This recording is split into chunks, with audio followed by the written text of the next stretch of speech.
औज़ु बिल्लाहि मिनश्शैतानिर्रजीम बिस्मिल्लाहिर्रहमानिर्रहीम अस्सलामु अलैकुम वरहमतुल्लाहि वबरकातुहू। एक बार फिर हम एक नए नुस्खे के साथ आपकी खिदमत में हाज़िर हुए। नुस्खा आज का बड़ा नायाब है, बड़ा बाकमाल नुस्खा है और बहुत ही आसान नुस्खा है और मगर थोड़ा सा महंगा नुस्खा है और इतना भी ज़्यादा महंगा नहीं है।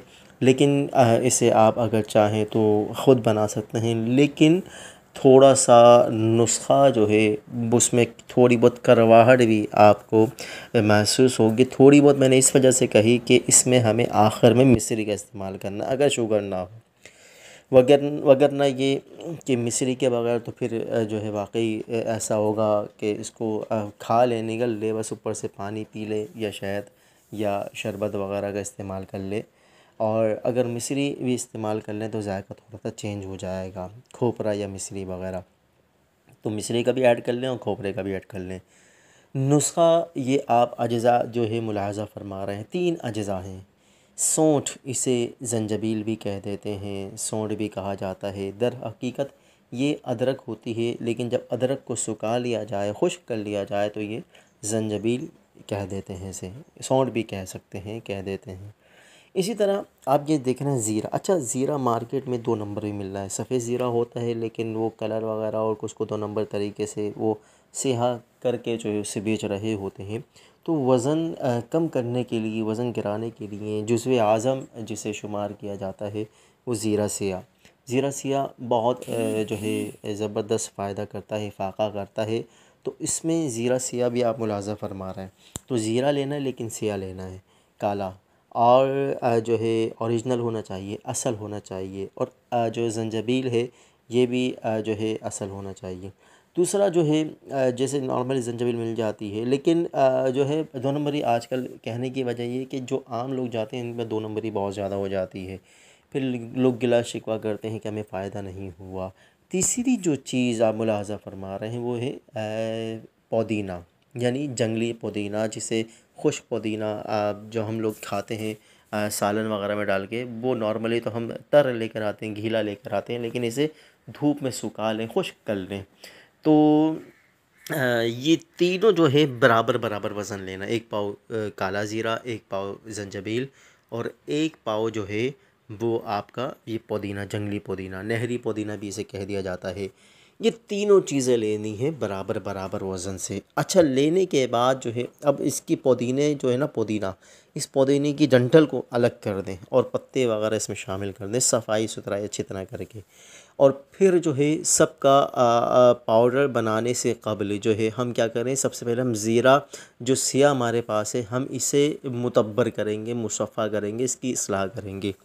और इसमें जान पैदा करने के लिए हम क्या करेंगे, इसे 1 दिन का ये काम है। मिट्टी का जो थाल होता है जिसे हम कूंडा कहते हैं, तो मिट्टी का कूंडा ले लें, सही है ना। मिट्टी का कूंडा अगर मिल जाए या मॉइस्चर, या घर में जो तसला वगैरह जिसमें आटा वगैरह गूँथते हैं, तसला वगैरह, वो ले लें और उसमें ज़ीरे को फैला दें। और फिर अब इसमें जो है क्या करें कि इसमें अंगूर का सिरका वो मिल जाएगा आपको, जो माठ वगैरह बने हुए होते हैं, पंसार वाले भी रखते हैं। तो अंगूर का सिरका अब इसमें डालते जाएं और इसमें इतना अंगूर का सिरका डालें कि ये सब जो सारा का सारा जो ज़ीरा सिया है ये सब डीप डीप हो जाए। यानी ये जो है ऊपर जो है मतलब कि वो जो अंगूर का सिरका है वो बिल्कुल ऊपर आ जाए और सारा जो ज़ीरा है वो बिल्कुल डीप हो जाए। तो ये सब डिप होने के बाद अब इसे छोड़ दें और इसको ऐसी जगह रखें कि इसके ऊपर मलमल का कोई कपड़ा वगैरह हो वो बांध लीजिए। और मलमल का कपड़ा इस पे बांधने के बाद, ताकि कोई हशरात, कोई कीड़ा या कोई ऐसी जो है गंदगी वगैरह, चील कौवे वगैरह भी अगर इसको ऊपर छत पे रखते हैं तो वो बीट वगैरह उनके ना गिर जाए, तो मलमल का कपड़ा ऊपर बांध लीजिए और इसे सूखने दें। जब ये पूरा जो सिरका होगा अंगूर का, जब ये सारा ज़ीरा के अंदर जज़्ब हो जाए, ज़ीरा सिया में, तो इसको ले लीजिए, फिर ज़ीरे को सुखा लीजिए। और सुखाने के बाद जो है तीनों चीज़ों को एक करके मिक्स करके, ज़ीरा सिया को सुखाना पड़ेगा, हल्की जो ठंडी धूप होती है वो लगा लें, तेज़ धूप भी लगा सकते हैं। तो इन तीनों चीज़ों को मिक्स करके इसका पाउडर बना लें।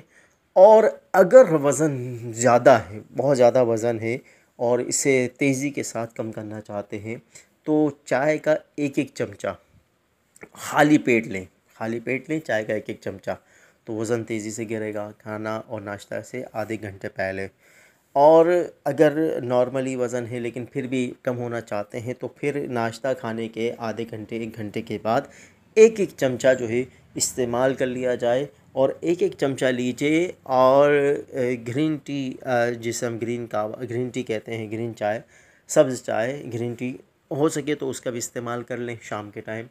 दूसरा ये कि अरके मको, अरके कासनी और अरके बादियान, ये तीनों अर्क ले लें, अर्क़ियात मिल जाते हैं, ये तीनों लेके इसको एक जगह कर लें। अच्छा, फैटी लीवर का मसला है, जिगर में पर चर्बी चढ़ी हुई है, कोलेस्ट्रॉल का मसला है, पेट जो है बिल्कुल ढोल बना हुआ है, और जिस्म और जो है हिप जो है और ब्रेस्ट जो है वो ठीक ठाक जो है, उसमें बहुत ज़्यादा चर्बी और बहुत ज़्यादा जो है वो बहुत ज़्यादा बाहर की तरफ है, तो जिस्म से बिल्कुल अजीब सा बदनुमा महसूस होता है। तो उसे खूबसूरत बनाने के लिए ये तीनों अर्क जो है इसको मिलाकर क्या करें कि आधा आधा कप जो है इसको नाश्ता खाने से आधे घंटे पहले इस्तेमाल करें। और ये जो नुस्खा बताया मैंने, इसका जो नाम रखा है स्लिमिंग पाउडर, हमने जो इसके प्राइस रखे हैं वो हमने 300 रुपये इसके प्राइस रखे हैं, 300 रुपये जो इसके प्राइस रखे हैं।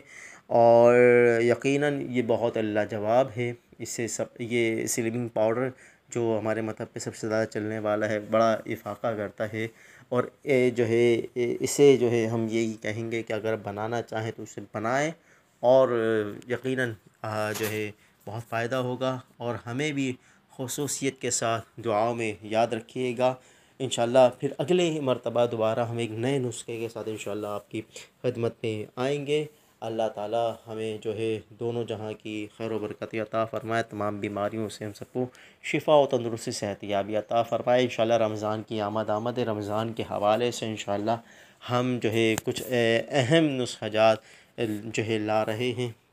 इंशाअल्लाह उन लोगों के लिए नुस्ख़ाजात फ़ायदेमंद होंगे जिन्हें अल्सर की शिकायत होती है, मैदे की तकलीफ़ है, कब्ज़ की तकलीफ़ है, रोज़ा नहीं रख सकते और कमज़ोरी वीकनेस महसूस करते हैं, या रोज़े के बाद उनकी ऐसी कैफ़ियत हो जाती है। इंशाअल्लाह वो इस हद तक अच्छे हो जाएंगे कि इंशाअल्लाह वो रमज़ान भी अच्छा गुजार सकेंगे। और रोज़ा तो यकीनन किसी हाल में किसी सूरत में माफ़ नहीं है। सिर्फ़ जो है शरीयत ने जो हमें कुरान में जो हमें रुख़्सत मिली है, रियायत मिली है कि या तो सफ़र पर हो या बीमार हो, तो और दिनों में इसकी गिनती पूरी करो, फ़इद्दतुम मिन अय्यामिन उख़र।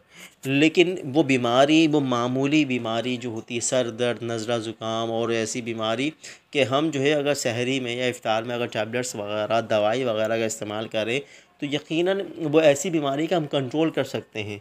वो जो बीमारी ज़िक्र फ़रमाई अल्लाह रब्बुल इज़्ज़त ने कि ऐसी बीमारी के उस बीमारी के सबब जो है बंदे का मर जाने का ख़तरा हो या बीमारी के बढ़ जाने का ख़तरा हो, तो उस सूरत में रुख़सत है, रियायत है कि बंदा और दिनों में रोज़ा रख ले।